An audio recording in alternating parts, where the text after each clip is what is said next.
sudut yang baru ini kita akan belajar tentang masalah jangan ikhlas.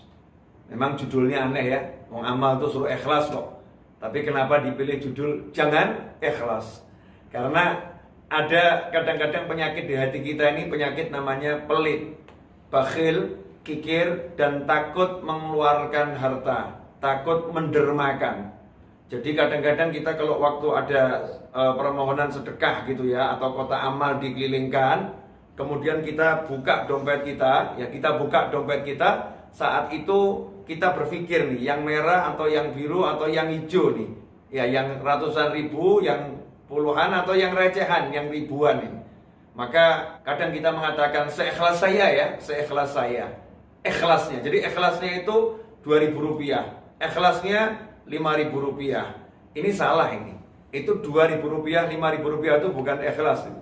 Tapi sepelit saya ini. Saya lagi pelit ini ya, saya lagi berat mengeluarkan duit ini. Justru ikhlas itu karena ada berat mengeluarkan, kita keluarkan sebanyak mungkin, semaksimal mungkin. Itu namanya ikhlas, menunjukkan amal kepada Allah Ta'ala. Kalau seikhlasnya seperti yang sering kita pahami itu bukan ikhlas, tapi sesuai nafsu saya ya, sesuai nafsu saya. Nafsu saya maunya segini. Nah ini suatu hal yang tidak baik, suatu hal yang tidak mendidik diri kita menjadi lebih baik, lebih bagus. Karena itu kita harus mujahadah, ya mujahadah untuk memberikan yang terbaik bagi kita, yang kita tujukan kepada Allah Subhanahu wa Ta'ala.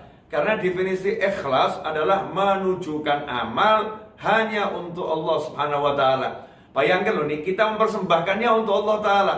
Kalau kita persembahkan untuk Allah, yang mestinya kita berikan yang terbaik dan terbanyak kalau emang kita punya. Jangan ketika kita punya, kita memberikannya yang sedikit dan bahkan pilih-pilih yang buruk. Na'udzubillah min dzalik. Sayyidah Fatimah Zahra radhiyallahu ta'ala anha, putri Nabi Muhammad SAW, ketika akan bersedekah dan memang punyanya uang receh, ya uang receh sedikit yang dimiliki, tapi itu satu-satunya hartanya, harta beliau, maka beliau bersihkan uang logam itu, dibersihkan bersih, kemudian diberi parfum. Saat ditanya oleh Nabi Muhammad SAW, kenapa engkau membersihkan uang logam ini? Maka jawab beliau, bukankah ayat telah mengajarkan bahwasanya apa yang kita sedekahkan itu, sedekah kita sebelum diterima oleh orang yang kita sedekahi, diterima oleh tangannya Allah Subhanahu wa Ta'ala.